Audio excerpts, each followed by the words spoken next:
All right, I'm gonna tell y'all something. Y'all probably already know this already, but okay. When we used to see Kayleigh McEnany on the news, taking up for Trump and taking up for the administration, Trump's administration, we didn't like it too much. We knew how sharp she was, but she was just she never got she never got stumbled or nobody ever shut her down, no reporters or anything like that. We were just waiting for her to stumble, man. Honestly, I didn't learn a lot about her until I started doing reactions. Be honest with you. But she's media fact checking. Now, usually people who do not vote for a certain president or governor, senator, congressperson, or whatever, and they're being fact checked, that just means that all the lies that was being fed to myself and other people who did not vote for Trump, we didn't want to see that. We don't want to see no facts. Don't show us no facts because you're probably lying again. That's what we were saying. You're probably lying. You probably know we're not gonna look at whatever facts you say you go look at. I don't care if you backing up your facts. Don't tell me where to go look at them. Stubborn and ignorant, man. So that's why I'm thankful for these reactions, man, because in these reactions, I can't make up those excuses. I can't. I gotta watch these joints. So let's check this out. She's about to fact check the media, and the reporters are gonna go back and forth with her, I believe. And it says she is gonna kick their tail. So let's see it. Because I've been impressed so far reacting to this young lady. She's been on Fox News and some others. So be safeguarded. They've proposed court packing, an egregious idea. They've entertained impeachment as punishment for the president exercising his lawful Article 2, Section 2 authority to nominate a justice to the Supreme Court. They've advocated for the abolition of the Electoral College. These are all the tactics that they are using to sow chaos and discord. Likewise, they're endorsing a mass mail-out ballot system that will likely lead to the kind of week-long delay New York witnessed in its recent primary. okay, and one other thing, guys, when you comment, please leave me the timestamp because the timestamp will go directly to if you got a question. If you got a question or a statement about a particular time in a video, it would be remarkable if you could just leave the timestamp. If you don't want to do that, that's cool too, but it will help a lot, all right? Far-left radicals resort to tactics like this to push their extreme agenda because they cannot win on the merits. They cannot succeed based on the will of the American people. This administration will continue to call out these tactics while Democrats should end their petty politics and get to work. And with that, I'll take questions. John. Yeah, Kelly, I wonder if you can just clean up or clarify something the president said yesterday. If he loses this election, can you assure us that there will be a peaceful transfer of power? You are referring to the question asked by the Playboy reporter, right? I'm referring to you with the president being asked if there would be a peaceful transfer of power, and he did not say yes. Yeah, so I'm asking you, will there be a peaceful transfer of power if he loses this? I believe that question asked by the Playboy Power. In fact, I think I have it right here. He was asked when, lose, or draw whether he would accept the transfer of power. I'm not entirely sure if he won why he would accept a transfer of power. That is maybe the deranged wish of that reporter, but that's not how governing works. Very direct and very simple question. She is so daggone sharp, and she's going to give you. You know what? How come you don't need to be paying attention to this? Karine Jean Pierre. I like the way Tucker says her name. I don't know how to say it, but Karine need to be paying attention to this youngin right here because she's sharp. She's sharp. Karine need to pay attention to her. If the president loses this election, will this White House, will this president assure us that there will be a peaceful transfer of power? It's a very simple question. The president will accept the results of a free and fair election. But I think that your question is more fitting to be asked of Democrats who have already been on the record saying they won't accept the results of an election. In fact, I have several of them here for you. South Carolina Democrat Jim Clyburn has said that Trump is not going to win fairly. Senator Barbara Boxer has said that the only way Trump will win is to steal it. That's according to Democrat Senator Barbara. Yo, hold up. I'm gonna play it. But he just now asked her a question about whether or not Trump will accept the results, right? And she immediately went to her notes on that. See, this is something that Kareem needs. Kareem, you need to be paying the daggone attention. If you watch these reactions, somebody send these Kareem. Somebody make sure this get to Kareem. I don't know why I'm trying to help Kareem, but Kareem, you compared to Kayleigh, man, you are. Boxer, the Washington Post has noted. They have a headline: Democrats may not trust the results of the election if Trump wins. And then you have that beautiful quote from Hillary Clinton that Joe Biden should not concede under any circumstance. So Wow. I think your fitting is a fitting question for Democrats. Hillary Clinton said that Joe Biden shouldn't concede under any circumstance. Whoa, that's whoa, that's a little gangster. Sheesh.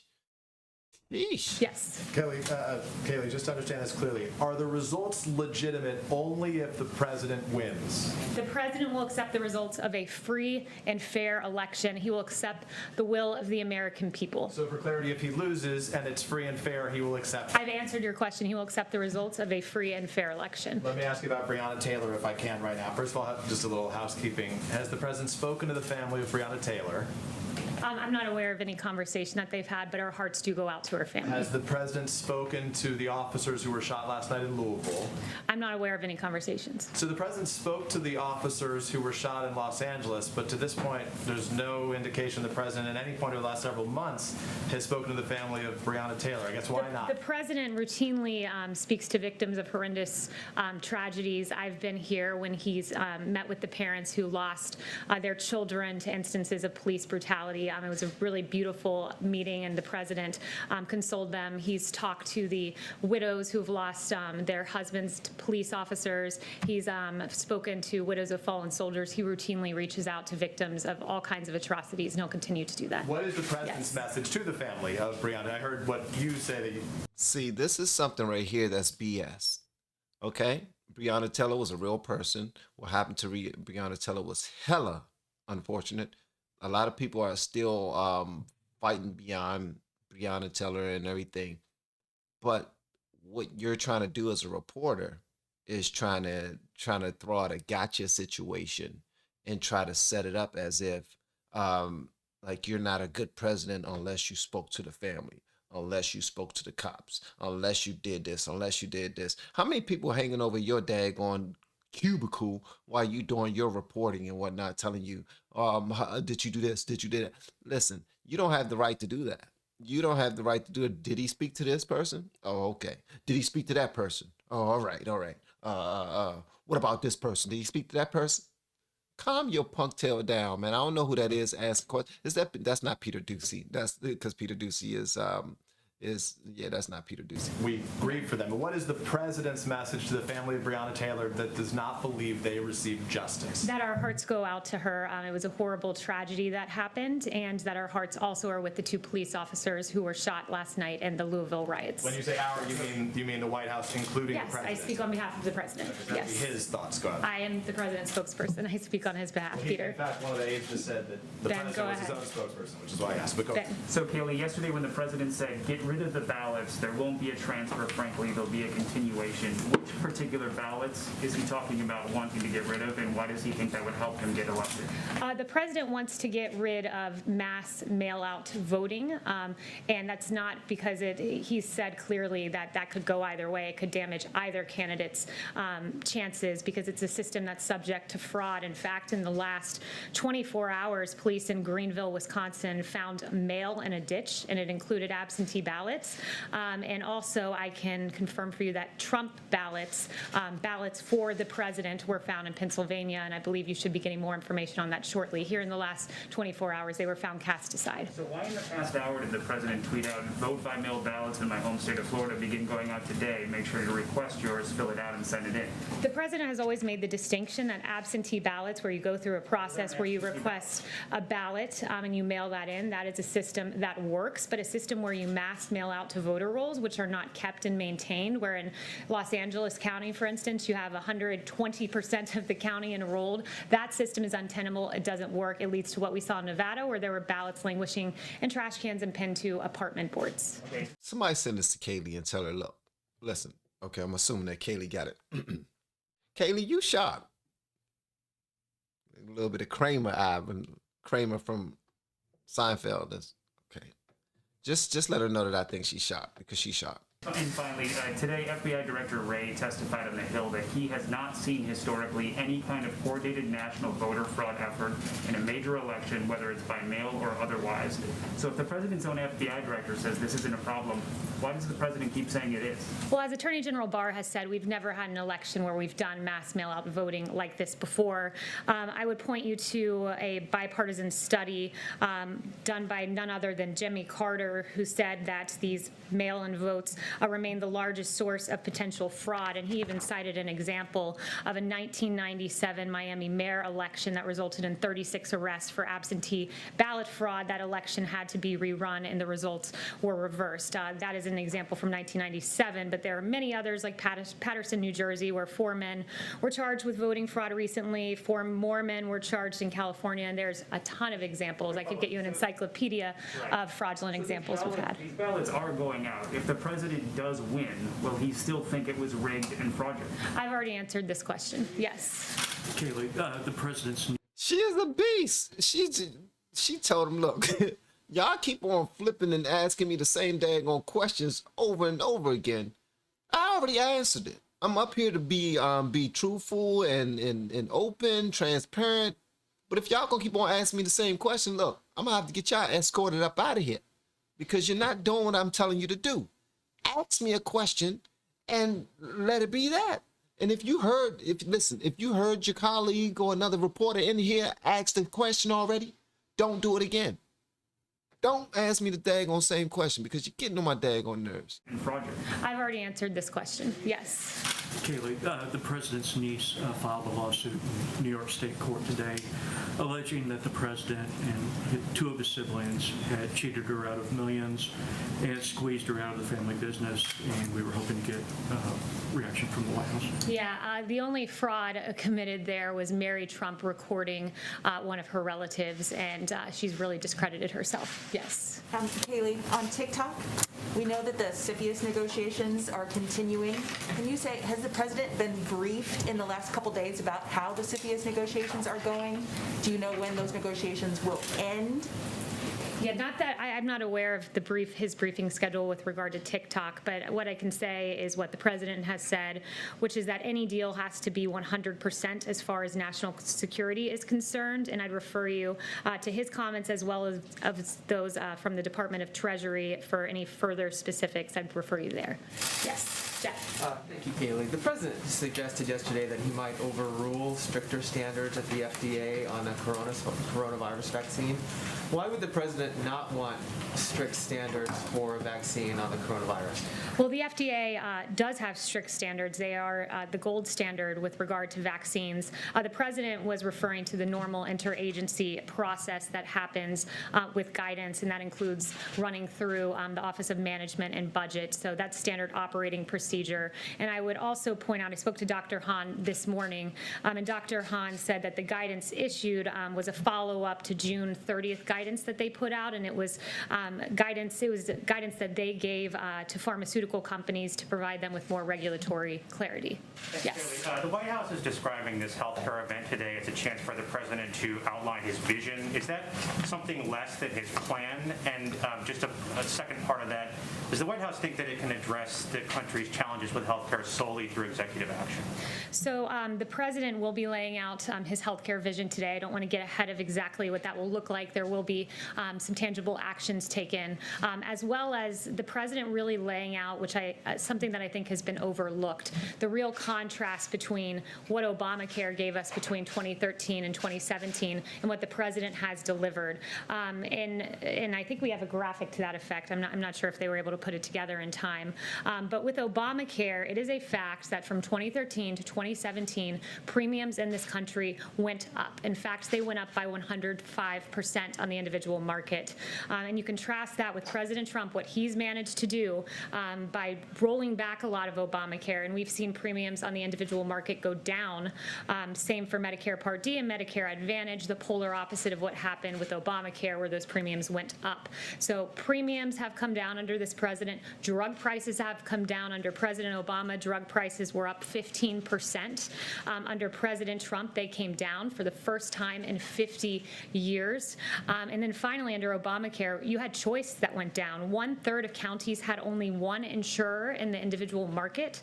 And with President Trump, there are new affordable options like AHPs, STLDIs, and HRAs, healthcare reimbursement arrangements, as well as employer-sponsored insurance that has gone up. We've seen an increase of 1.5 million in 2019. So these principles have undergirded the Trump presidency, and he will use many of the same principles going forward. And you'll get his comprehensive healthcare vision that will include some action items here in short order. Is this the extent of the Yo, have I ever seen any Korean joints where she was breaking facts down like that in the middle of being asked questions? I know there's been times where she's had she's just stood up there and she spoke for like 7 minutes, but that was it. The questions she was asked, she didn't have any other facts behind that.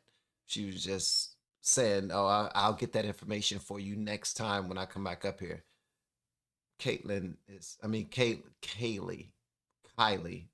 is not doing that at all. She's actually dropping off them facts right away. So that's dope. I think that's amazing to see, man. or is there more after this? This is going to be his full vision that he has been talking about over the last few weeks, and it'll be in Charlotte, North Carolina today. Yes. Thanks so much, Kayleigh. I wanted to ask about the Supreme Court considerations. Has the president met with all the top candidates that are under consideration? Are there any others? Who else is he? Are there any others that he still plans to meet with? Judge Lagoa, for example, does he still plan to meet with Judge Lagoa? So I'm not going to get into the president's private meetings with these candidates. He's noted that there are 5 he's considering. They all fall in the same mold as textualists, originalists, Constitution-abiding judges. On another note, today at the Supreme Court, when the president approached, was paying his respects to Justice Ginsburg, there were some people in the crowd that started to chant to respect her wishes, to uphold her wishes. Do you have some thoughts on those chants, which also, included vote him out?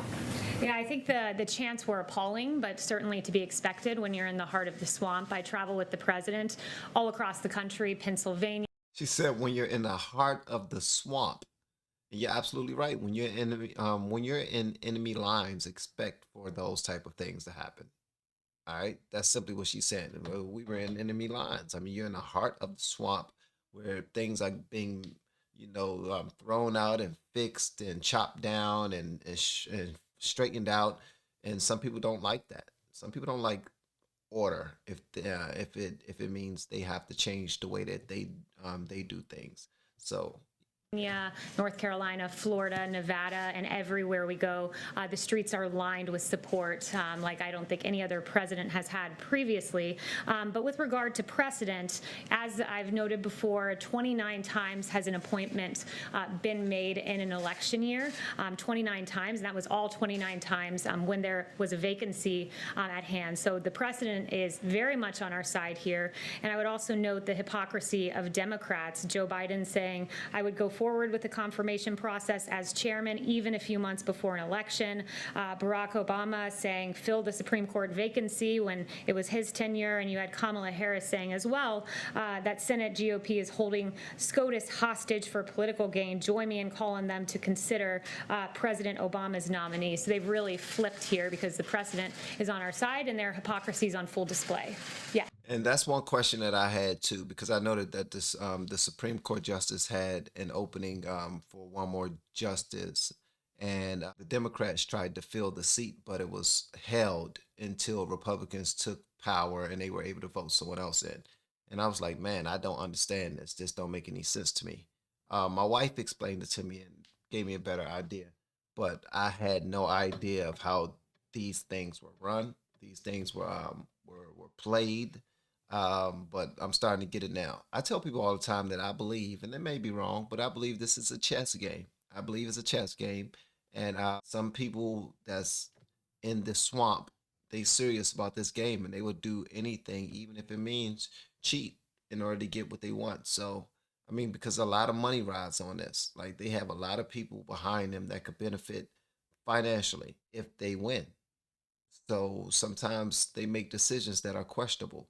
I understand that 1000%. I expect it actually. Okay, the former #2 of the Joint Chiefs of Staff, Paul Selva, who served under President Trump, he and 500 other national security and military leaders, they endorsed Joe Biden today. Do you guys have a comment on that, given that it doesn't seem like Jim Mattis and Joe Dunford, who also served under the president, are rushing to support in this election? Yeah, I think the president's record speaks for itself. Our military men and women, our veterans, love this president for a very distinct reason. Under Obama Biden, sequestration really gutted our military. You had the Navy at its smallest point ever, and the other military branches were absolutely gutted. Then you had President Trump, who came in and secured a record amount of funding for our military and our Department of Defense and built up our military. When it comes to veterans, the appalling way that our veterans were treated at the VA under Obama Biden, there was an IG report that as many as 300,000 veterans, think about that, 300,000 veterans could have died waiting for care. This president came in, put in the VA Missions Act, secured real choice and options for our veterans, and that's the reason that the military and our veterans love this president. Hey, y'all gonna have to confirm that one. 300,000? Sheesh, that's a lot. 300,000? Yeah, that's dang a lot. Endorsing Joe I Biden. can't speak to one person's reasoning, but this president, when you look at what he's done, bringing our troops home and all he's done in aggregate, the rank and file in this military love this president. Yes. Thanks, Kayleigh. Two quick follow-ups on what's been discussed earlier. Does the president still have confidence in the FDA commissioner based on his comments yesterday? There are no changes. Dr. Hahn is FDA commissioner, so yes. And then to follow up, you said that you thought the chants outside the Supreme Court this morning were appalling. Is there any issue with people peaceably demonstrating and chanting at the president? No, of course, everyone has a First Amendment in this country, but I thought it was an appalling and disrespectful thing to do as the president honored Justice Ginsburg. Yes. What was the emergency call the president left yesterday's briefing to take? I'm not going to get into a readout of the president's calls, but he regularly takes very important phone calls. Yes. Thank you, Deborah. Kayleigh. She asked him what was the phone call he got. Like she was gonna tell him. That was his aunt. She was calling to see if she could borrow like a couple of dollars. That was his nephew, wanted to know if he can borrow the Rolls Royce because his prom is coming up. Like she's gonna tell you that. She's not gonna tell you that. Why is that even important to what, like, this is your opportunity to ask a question, and that's your question that you ask. Who was he on the phone with? He decided to take a call. Who was that? What is the likelihood that Sudan will be the next country to recognize Israel? And are there any new developments that you're expecting after the Emirates and Bahrain recognized Israel? So the president has noted that there are several other countries that want to make agreements of this sort. I won't confirm exactly which country will be next, but rest assured the world has looked at what this president did. Historic agreements between the UAE and Israel and Bahrain, and you see deals like you haven't seen in a quarter of a century. It was 26 years between the second and the third deal, and just 29 days between the third and the fourth. This president's the only president to have overseen the normalization of relations between Israel and two Middle East countries. To have two on his watch is a really big deal, and no wonder 2 Nobel Peace Prize nominations as well. Yes, Louis. Yeah, thank you. What's the status of coronavirus vaccination this year? Do you expect this to be available before Christmas? We do expect to have a vaccine by the end of the year. That has always been the goal, and we are still on track for that. It's very important that what the president has done with regard to commercial level manufacturing. As Dr. Salawi told me, the fact that you have scaled up to manufacture these vaccines in advance is something that this president has done, because he's a businessman and thinks through exactly how to get a safe and effective vaccine delivered at record speed, and part of that has entailed manufacturing in advance. And to do this, it normally takes years to scale up to commercial level production, but this president has done it in just a few short months. And if we have this vaccine by the end of the year, it will be the fastest pace for a vaccine for a novel pathogen in history. Yes. These have been a crazy last couple of years, haven't they? We've never seen anything like it. And I look in my comments sometimes and I see that people are going through some horrendous things. Just within the last couple of years, it's just so many things that people have been going through with their families. And it really, really, really touches my heart, man. And this will be the time that we stop freaking bickering over BS and really try to get this country in order. Because right now, I don't know, man. I don't know. I don't have any hope. The left and the right, in the government, to get it right and start to communicate properly and make things happen for us.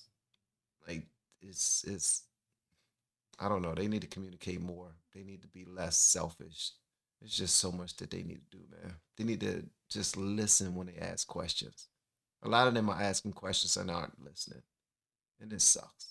Thank you, Kayleigh. I wanted to go back to mail-in voting for just a bit. Right now, 5 states conduct elections entirely by mail-in prior to the pandemic with no cases or no major cases of fraud. Does that success not give the president confidence in mail-in voting? So those states have had time and a history of doing of having a workable system, and one that has been done for many years, for many election cycles, to move the entire country to mass mail-in voting all at once and have an entirely new system, and do that in just a few short months is an untenable and an unworkable proposition, and one that has shown to not work well at all, especially when you look at the disenfranchisement, which I think is really troubling when it comes to mass mail-in voting.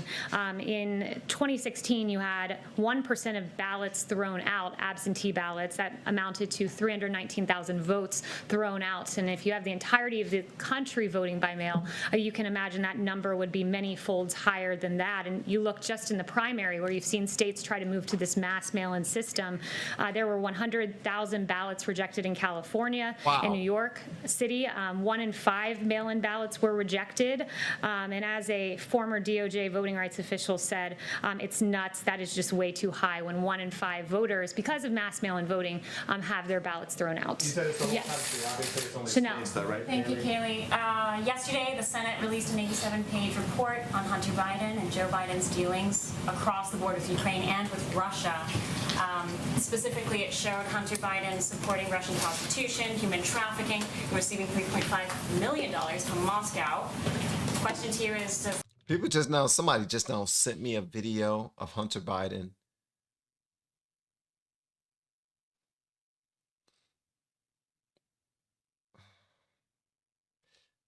It's not good. And the beginning of the video had Joe Biden. He was talking about the crime bill. This is when he was trying to sell the crime bill. He was trying to get it to pass, get people to vote for it when he was a senator. And he said some things that just was not good.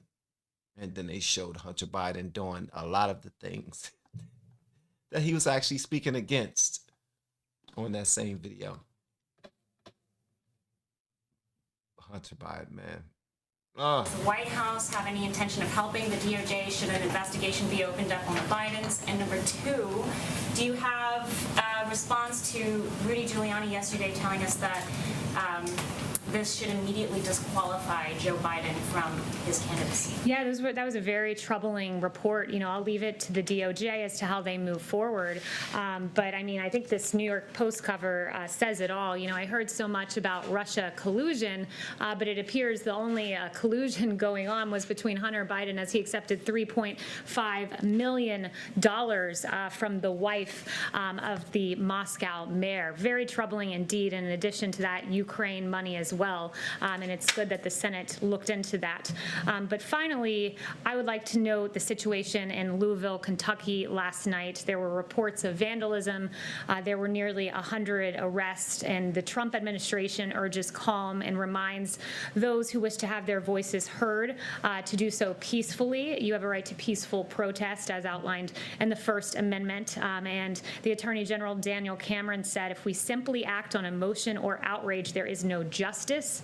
Mob justice is not justice. Justice sought by violence is not justice. It just becomes revenge. And you contrast his message with that of CNN's Breonna Taylor, who said, I question the judgment of the Kentucky Attorney General saying that mob justice is not justice. We know that this is very loaded language.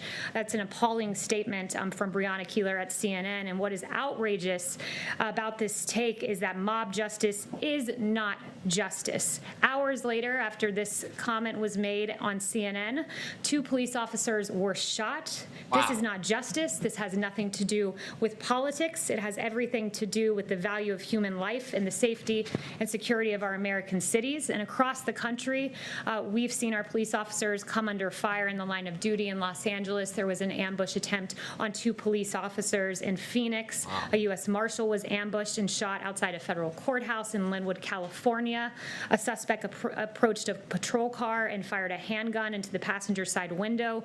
And in Suffolk, Virginia, a suspect opened fire on a marked police car, hitting the vehicle 3 times. Our police officers deserve our respect, and the violence that is being committed towards them, and this was just in the last week and a half, is outrageous. And the words of CNN and of Breonna Taylor are outrageous, irresponsible, and we should never hear statements like that, followed by hours later, 2 police officers being shot. Kayleigh, what does the president believe the protest? Wow. Wow. Now that's what you call a mic drop, ladies and gentlemen. Where's that? Where's that mic drop? But yeah, that was nice, man. I wanted to hear what y'all got to say about it now in the comments below. And if you have yet to hit that subscribe button, please make sure you do so on your way out the door. Once again, guys, I'm Van, and now we are all the LFR family, and I look forward to seeing you on the next video, and hopefully inside the Patreon as well. You all have been amazing per usual, man. Love y'all.